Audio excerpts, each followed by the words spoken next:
Hello, everybody. Thanks for joining me. My name's David, and this is my channel. Today's video, we are expanding beings of life, not contracting beings of death. Here we start talking about the two sides a little bit more specifically. See, Jesus did not move through the crucifixion in order to save us from our sins. He was demonstrating two specific things for us to understand on behalf of how the universe works. One of them is the crucifixion. One of them is death. One of them is moving to a place of lack, loss, negative, missing, that we all know very well. We know what it's like to crucify ourselves. And the other one is the resurrection, life, flow, beauty, goodness, abundance.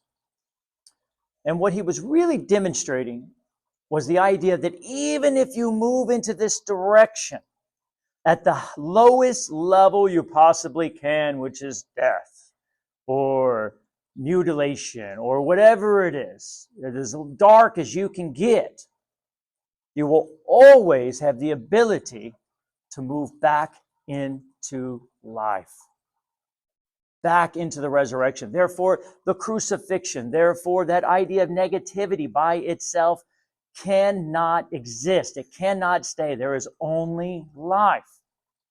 And at that time, there was a lot of people probably really worried and fearful, and as today too, right? This lack, loss, this darkness, this area that we know really well that pulls us in, keeps us separated, keeps us alone. And he says, even though you will always have the ability to move back into the light, you are eternal. There's no death. There's no loss. There's no permanency of this world. That as low as you can go down, you will end up going back up. This has been talked about by Bashar. He says, guys, you can go down as low as possible, but there's nowhere to go. You have to go back up. There's nowhere else to go. There's only up. This is the idea of God up in the sky, you see, and the devil down. There's no down. Even if you go down enough, you end up on the other side of the earth. Do you see? You kind of have to laugh at this area because you start realizing it's not true. It's fear. It's the fear of separation, the fear of failure, it's the fear of loss. Oh my God, everything could be taken away from me. And then you realize nothing could be taken from you. You are as you were created to be. And it's time for us to let go of this area here and start moving in the only area that is real and true. And that is the expansion of life, not the contraction of what we call death. Does that make sense? Abraham Hicks would say, you push your cork down. When you get negative, when you get angry, when you get frustrated, when you feel lack, when you look at what's missing or look at what's unwanted, you push your cork down. Oh, we get angry. We push. But eventually, we have to let it go.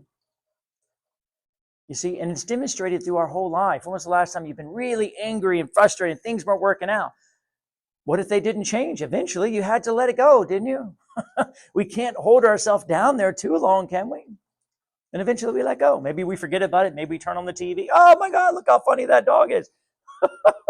You see, I always tell my clients, say, look, if you feel dark, if you feel lost, if you feel contraction, you're moving in the wrong direction, you're looking at what's unwanted, trying to change the world, and you can't do it. It's impossible. Go look at a flower. Go look around your room. Stay in your present moment. Don't think about your future, but stay in the present moment and find something that's fun. Find something that makes you smile. Trust me, it's there. Oh, I love the breath. Yeah, sometimes it's nice just to breathe in. That's life I'm breathing. I'm eternal. What am I worried about? I'm eternal.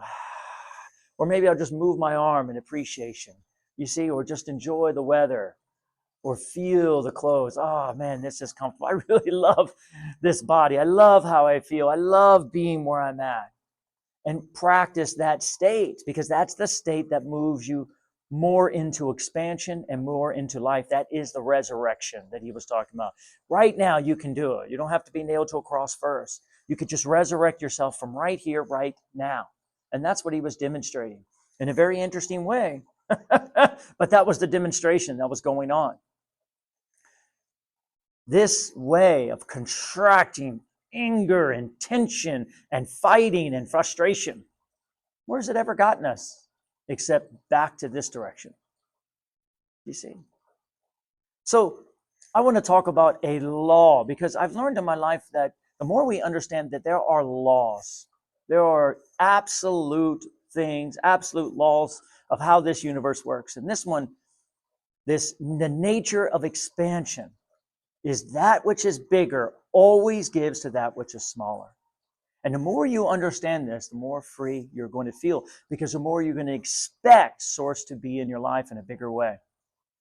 If you look at the plants, they lose their leaves in order for them to grow more. That which is smaller, they make themselves smaller in order to grow more. Now, we construe that as death, but in reality, they're doing it on purpose because they have to make room in order for more to come through. Watch nature, watch how it grows, because it feels like there's things missing and loss and lack, but there's not. It's that which is becoming smaller in order to grow more. And that's what expansion is. Look at the words of Jesus here when he said, be meek, right? Be like a little child. Sit at the bottom of the table. You see, prune yourself in order to receive more. Do not rely on your own understanding, right from the Bible. Let go of what you think you know about everything in order to receive more. Give all to God, right? Give me your ashes, I will give you your beauty. You can't even hold on to your ashes, he's saying. You've burnt yourself up. You've created a bunch of miscreation, and you can't even hold on to it. You got to give it back in order to receive more. Do you understand? Are they talking about specific things, or are they demonstrating and helping us understand a law that is absolute in our energy as an electronic energetic being that we are? Does that make sense? And you'll see it. I recommend looking around. Notice I have to breathe out in order to breathe in. You see, I have to let go in order to allow more in. And then you will see the natural flow of life. It's like a conduit. There's a reason why there's a positive and negative wire in electricity. You have to let go of one to create a full circuit in order to flow through another one. And you will see this in Tai Chi. If my right side is full and my left side's empty, then as I move, I fill up the left side with the right side. It's amazing the more you recognize that you have an ability to empty one part of you and then receive a fullness of another part of you.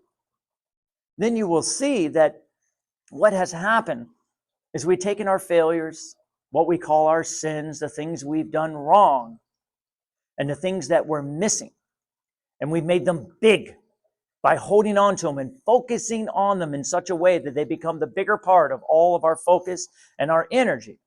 And therefore, we have taken our conduit and frozen it and filled it up so we cannot receive that which wants to come in.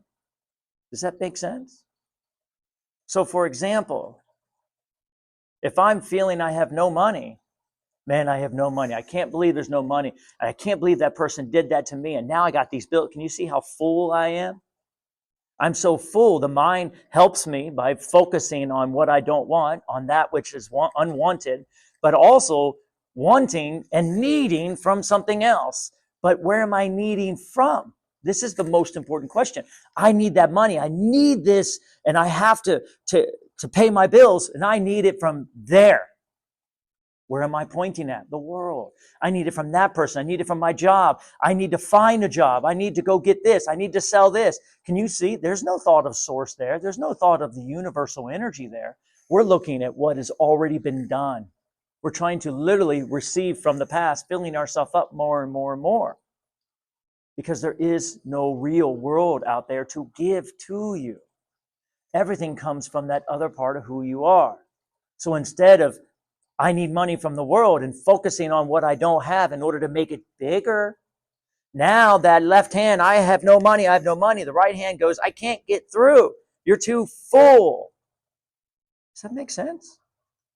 That's what our focus does. It fills us up. I say, you know what? I don't have much money. I'm not feeling very abundant. As a matter of fact, I'm feeling kind of low. I'm feeling kind of lost. And guess what? No. Now I'm becoming meek, like he says. I'm becoming a child saying, I need what? My Father. I need that which is full, that which has the solution, that which has the answer. I feel not abundant. I feel lost. I feel guilty. You see, that's okay too, because I know you have what I need. Can you feel? I know if I feel guilty, you have my innocence. Believe it or not, that guilt and innocence is those yin and yang. They're opposites. They click together perfectly. You go to your Father, you go to source guilty, you will get innocence because they click together perfectly. And you won't have to hold on to that guilt because it takes 2 seconds. Man, I feel guilty. I know you have my innocence. And now all of a sudden, boom, you click right into the innocence. Use the idea of that yin and yang. Perfect opposites always attract each other. But one has to let go in order for the other one to fill up. Positive holds the answer. Negative holds the what's missing, you see, and they come together perfectly. The more you allow yourself to be in that negative position, I'm missing my feelings of love. I'm missing my feelings of power or strength, but I know you have it. You have my power. You have my strength. You have my love. You have my abundance. I feel like I have no prosperity, but I know you have it. Can you see how we won't focus on this part of us? I feel so guilty. I shouldn't have done that, but I know you have my innocence. I know you have my forgiveness. I know you have my mercy. Right? Sound familiar? Give it to God. Give it to that source. Give it to that higher perspective. And the more you come to them as you are, then you will empty your focus upon your own failures, your own worries, your own defeats. And then you will receive that which wants to flow in perfectly because they match perfectly. Does that make sense? But if we go there full, or if I try to find a way to feel better, no, I got to feel better first. And I got to become stronger and I got to become courageous. I, me. Where are you going to get it from? Your source holds everything. Everything comes from this part of you. If I'm feeling meek, then you feel confident. If I'm feeling lost, then you have been found. That's what opposites do. They come together. The up and down come together. The left and right come together. And the sick and the healing come together. If you feel sick, then your source has your healing. Don't focus on the sickness. Start moving back into the healing. Know it's there. I know it's there. I could feel it. It must be there because I couldn't be sick without the healing being somewhere. I am a whole being. I am one with everything. I can't be a half. And the more you make yourself half, but I have no money, then your source has it. I have no abundance, then your source has it. Let them come together. Let them merge back together. That which is smaller will always be filled up by that which is bigger. That's the law. Always, always, always. And the more you understand these two pieces, the more you understand they are always looking for each other, then you will see the seed and you will know it will grow into a tree. As he said, put the seeds in the ground and go get ready. Go get the baskets because you know it's coming. Why? Because it's law. It's law. But if you focus on the seed and you focus on what you don't have and you focus on what's missing, you make it bigger. You make it bigger and then you don't allow it in. Become the meek. Become the child. But a child knows to be a child because it relies on its father. That which is meek knows it's meek only because it's missing its confidence. And that which is sad knows it's sad only because it's missing its happiness. Let the opposites come together. They want to come together. As in Tai Chi, I learned the opposites want to flow together. But in order to do it, one has to relinquish. One has to let go in order for the one that's full to fill it back up. And it becomes a perfect relationship between the two. So as you rely on your source for everything instead of the world, as you stop needing from the world and only need from that which has the answer, which has the solution, instead of what doesn't. But most importantly, as Jesus says in the Course in Miracles, come dripping with your guilt and sin. Come feeling lost. Come feeling low. Come with all of your past on you. And move to the holy part of who you are and recognize that whatever you think you're missing, they must have. That part must have it. And as you move and flow and bring it together as one, I can assure you, your energy and your solar plexus will release, your guilt and your innocence will flow in. And you will know what it's like to be eternal, because nothing can ever be taken away from you. We release it in order to receive more. Does that make sense? Take that with you. As always, it is my gift to give to you in order to receive back myself in the form of new clarity. Hit the like button if it speaks to you. Subscribe, share, always share, and keep the comments coming, guys. Thank you so much, much unconditional love to all of you.